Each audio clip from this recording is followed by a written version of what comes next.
Stewart from the Little Black Couch, from close proximity to the Little Black Couch. But welcome to the show today. I've got a new view for you back behind there.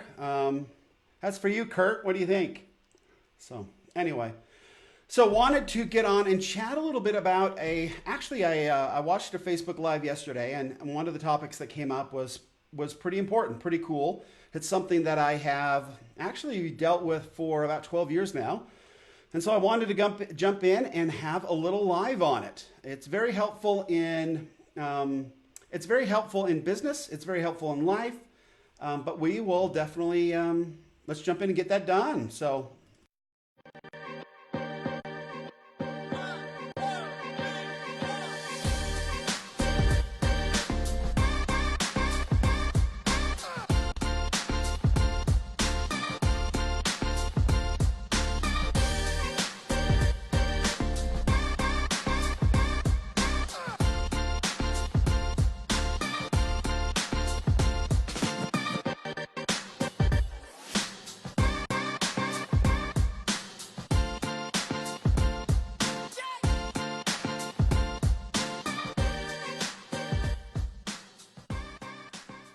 kick it, baby. Yeah. I had to keep it a little quieter down. I didn't want to disturb, the folks back there in the control room. Oh, that caused a bit of a problem there, didn't it? Oh. That's masking, folks. I think that's what they called that. What do they call that? Mask edges. Yes. See? So it's supposed to look real, and it doesn't. But anyway, thanks for joining me today. And let's see. I need to reveal... That's what I don't have. Comments and reactions. Yeah, where'd it go? So I need to do my comments and reactions. Oh, there it is. Okay. So thanks for being here today. So yeah, yesterday I was able to join in, I guess, or watch a pretty cool live, a very cool live. It's one that we hadn't heard from Nick Fitzgerald for a little while because he has been so busy putting together his Facebook Live Secrets course, which is coming along swimmingly. He's doing well, and it's a good course.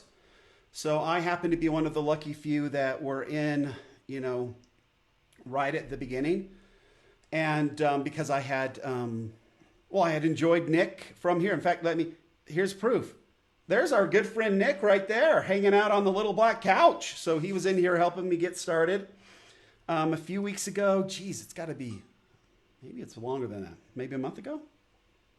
Boy, I hope it's not 2 months ago. But anyway, time's flying because we're having so much fun. But anyway, he was in here. He helped me set up, obviously. So we've been becoming better and better friends. And in fact, we have a little a lunch appointment tomorrow. So that will be fun. Tomorrow's Thursday, right? So it's raining outside. It's thrown me off a little bit. So, but anyway, he went live yesterday, and it's been some time since he's been live because he's been working so hard on his program, and it was his 17th anniversary, which is, again, cool, really nice milestone. Great to get to that point, and I saw some photos of them out and about later from his cute wife, who apparently wants to stick it out for another 17 years, so good on you, Nick. Way to go, bud. So he came on live and did a quick one on kind of 4 secrets that he's learned over his life for being successfully married and for how he's learned to run his business. And I thought one of them kind of jumped out at me. They were all awesome. They were all excellent. But one of them in particular jumped out at me. And so I wanted to talk about it. It was the very first one. And he said it was about being present. Okay, so this is, again, Nick, who talked about being present, which is a great word. And so I wanted to bring in Buddy, because when I say be present, I situated the camera a little bit differently, but it's got a magnet on the bottom, so it should stay there now from now on. So there's our good friend Buddy hanging out there. So this little emoji right here is what I believe that being present feels like. Okay, see that little face? Happy little face. So yeah, you could say Nick is present. right? He's looking at me. He obviously knows I'm going to take a picture of him. And so he's there. He's there in the situation, and he's live. He's present and hanging out with me. But this word, this concept of being present is one that I think a lot of us, when we hear the word, we think we understand it. And we may, in a very simple kind of way, we understand that being present means, making sure that you are there with them, that you are, that you are not ignoring them, is sometimes how we think about it. That we are engaged is probably another word that we might use to describe being present. And those are all accurate. Those are all true. But there's a different level of being present that is where we kind of need to hang out in order for us to have really deep, honest connections with one another. And that obviously drives business immensely. So I wanted to talk about that just briefly, and I'll give you kind of a background of how I got into the discussion of this. So about 12 years ago, I started in a mastery program, a golf mastery program. I don't know. I don't want to get Nick mad at me. So a golf mastery program. It was really, it's with this gentleman named Fred Shoemaker. And he is definitely a golf coach and a brilliant golf coach, but he really enjoys hanging out in the area of self-improvement. I mean, he's sort of about self-improvement through golf, and he has used it that way, and now he shares it with other people on how they can become more present, more aware to their own lives and what's going on around them by using golf as a facilitator to practice what being present is all about. Okay. So hopefully that's where it started for me. And so every year we go out to Carmel, California, woe is me, and we hang out at Carmel Valley Ranch for a week, about 3 days together. And then we go back out in the summer, and then we have a closing session in October. And then during those 6 months, we have a number of calls and emails, and we have a Mighty Network page that we go and share thoughts and ideas. And I have been doing this with the same 5 people now for those 12 years. Okay, so we've gotten to be very close and very good friends. Our lives are very diverse. I mean, we're not even remotely similar in the least bit. Yeah, I don't know how else to put it. I always used to joke that we were like the perfect, 5 people walk into a bar kind of a joke, because every single one of us is so completely different that there's no way that we should have really anything in common, and yet we are super close friends. And yes, it's been 12 years and things, but without having anything in common except maybe golf, we have become such good friends on such a deep level because the concepts that we're learning about being present have facilitated that kind of relationship literally with people that I have very little in common with, or did. I mean, we do now because we have so many other things to talk about. Is anybody else bothered by this? I mean, is anybody else bothered by this? Because I mean, like, this guy right here, he hasn't moved this whole time, right? And what's going on here? There's 0 on that computer screen. I've got some really bad employees. I think they're just trying to be quiet for the live. So, thanks everyone. Appreciate that. That's good, right? That's some well-trained folks. I didn't even scream out, a countdown. So there they are. Thanks, folks. All right. So, oh wow, I didn't know. I actually did look at this. I made a note to myself. Wow, so you can't add comments to yourself, which I did. Okay, so anyway, being present. This whole concept then becomes one where you have to sort of suspend your own thoughts in order to be really present with somebody else. Okay, now that's going to sound really strange, and I'm going to go a little in the weeds today, and I hope that's okay with everyone, but it's super beneficial in order to connect at at a level in which you can really get to a point where it's meaningful. Okay, which is super important to if you're building a tribe and you're trying to come up with folks that really understand you and want to get to know you more and buy your stuff and hang out with you, then this becomes a very important place to be. So, but a very hard concept to teach.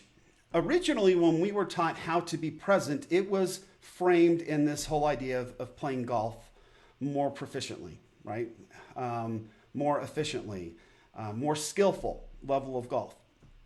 And because golf is such a complicated movement, the premise behind it was it's so difficult that you cannot control it with your conscious mind. So you try to not think about it and allow your natural, just who you are naturally to swing the golf club and hit the golf ball. And we do this on a lot. We would do this with a number of different exercises. My favorite, and this hopefully will help people kind of understand where we're going this a little bit.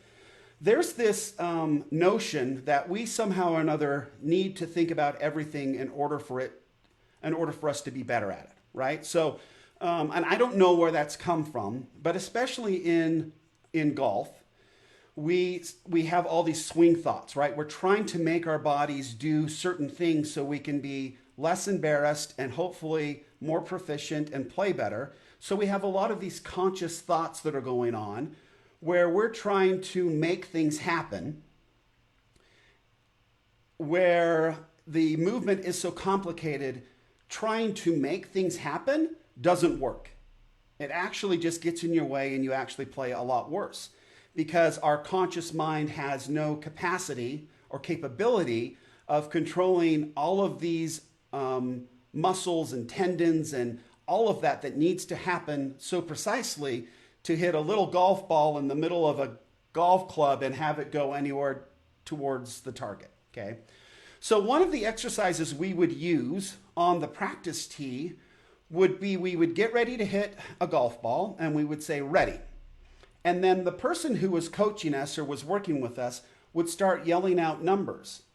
And so it would be like, you'd say ready, and they'd go 5, 7, 10, right? And you would take this back. Well, the purpose of the exercise was we had to add those numbers up and then give the answer before we could look up and see where the golf ball was flying. So we were hitting the golf ball as we were adding these numbers up.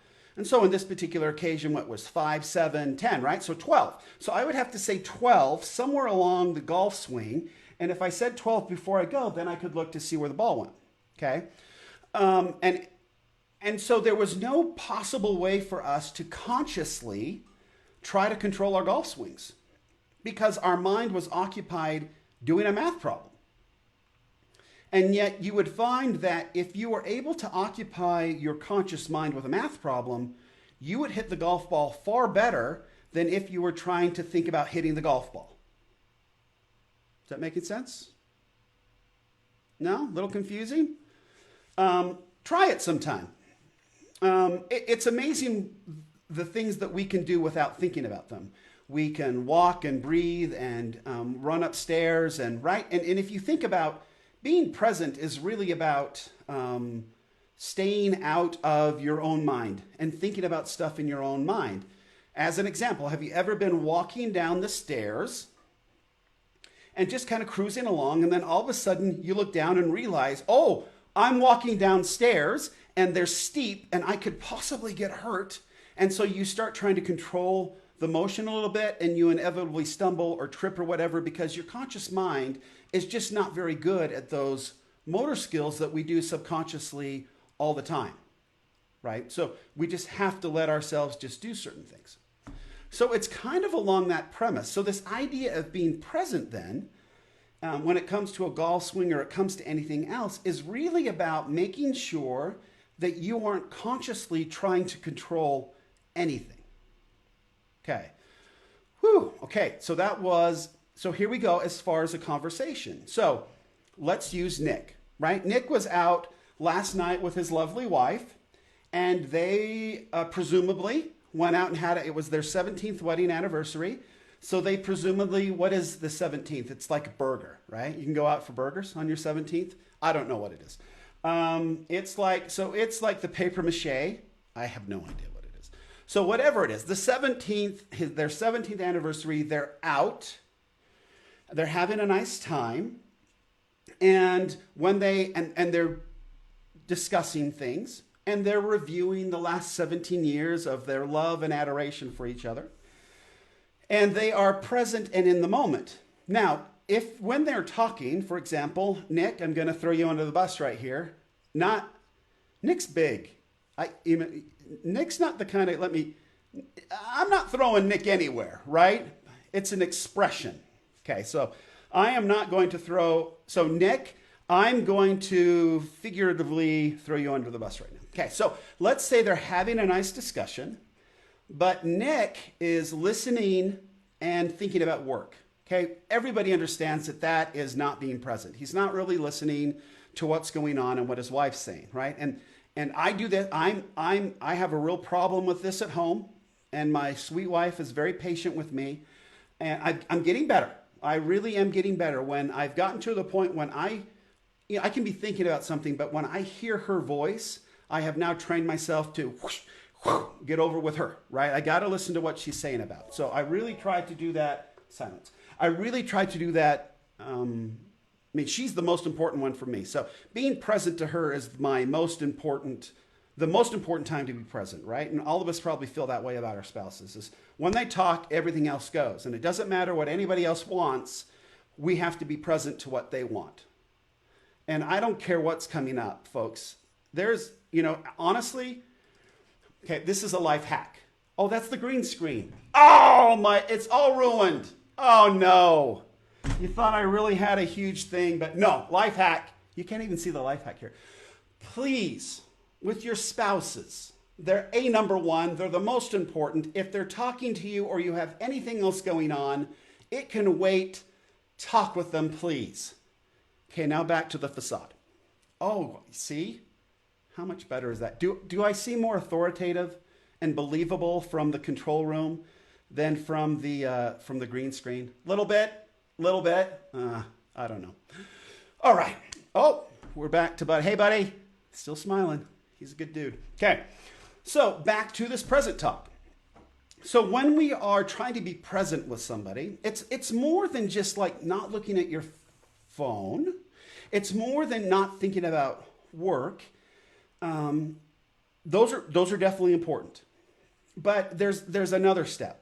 Sometimes when we listen to people and they're talking to us, we are inside thinking about what we are going to say back to them.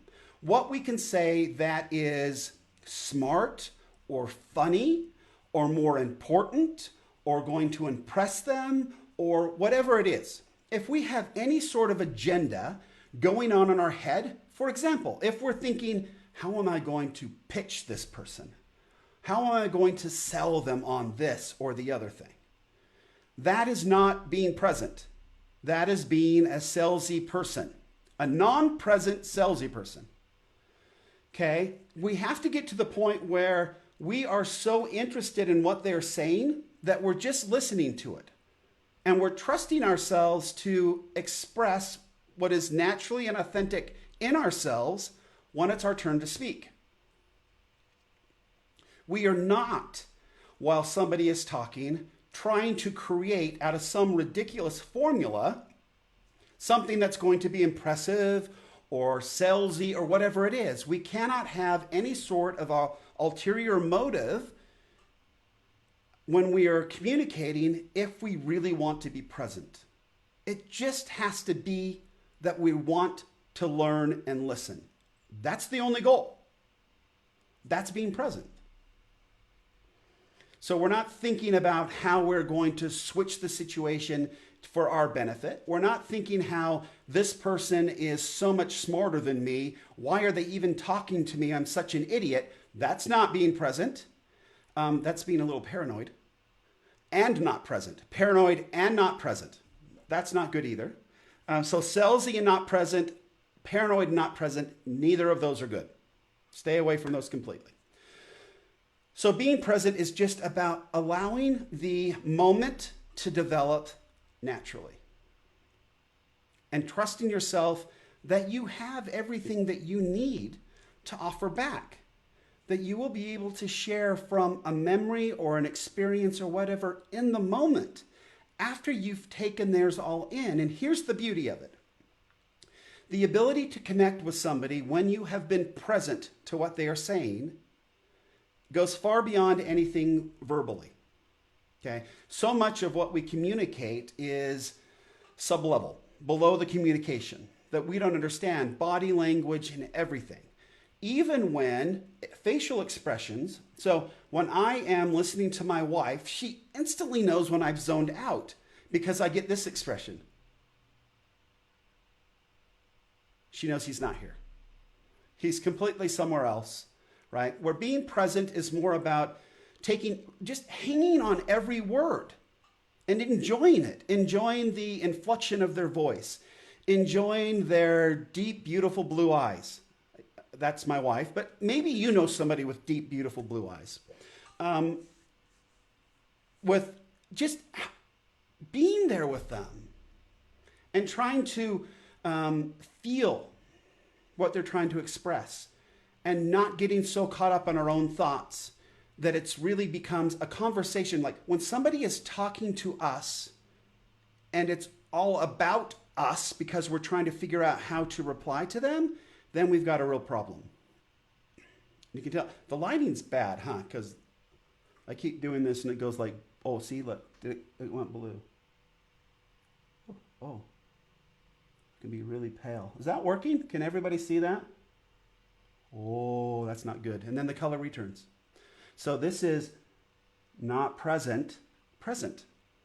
Well, that worked out.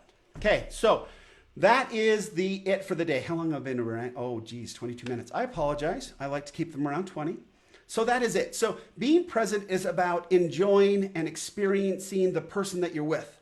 Really being there, being outside of here, focused on what's going on there, really listening, trying to empathize, emotionally trying to make that sort of connection. And here's the beauty of it.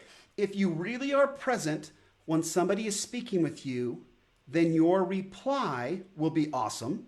Okay, it will be natural. It will not be thought up or prepared or sound robotic. It will be right from the heart. You will be emotionally connected, okay? And your body language will match up. Okay, so that sort of connection can happen much more readily, much more quickly if we first make the investment of being present to somebody else. Really, really allowing them to speak and take it all in and experience who they are. And then reply back from where we are and not from some thought up, made up thing, right? Naturally who we are, and it just comes out like breathing, like walking, any of those things. We don't take a conscious thought about it. We just let it happen. Folks, trust yourselves. We have had so many wonderful experiences. We have had so many cool things in our lives to share. Everybody has a cool story. Everybody has strengths.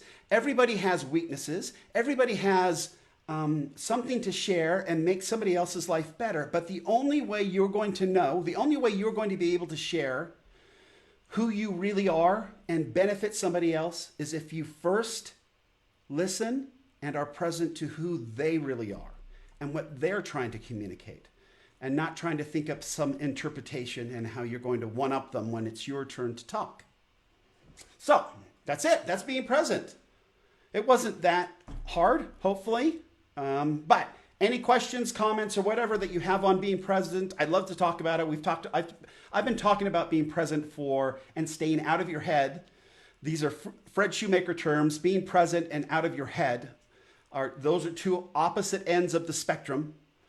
But I've been talking about that for a lot of time with a lot of really cool people, and it's really improved our lives immensely. Being present will change the way you interact with clients. It will change the way you interact with your spouse. with your children, with people all around, and you will find your relationships developing at a far deeper level when you can make sure that you are present and experiencing who these wonderful people are you are hanging out with. So that's it. So from Buddy, thanks for joining us. Nick, hey, thanks, bud, for your live yesterday, for bringing this out into my head. Want everybody to know I think that you are thebomb.com. We just want you to know. As a mate, You're amazing. you're the bomb.com, bro. Thank you so much. for that clarity. Cheers, man. Hopefully that's some clarity on being present from our good friends Nick and Monica. Until next time, Aaron Stewart from the Little Black Couch. Entrepreneurs are changing the world. You are changing the world, and being present is just another way you can change the world more quickly and from a more authentic place. Until next time, be good or do good and be well. Thanks.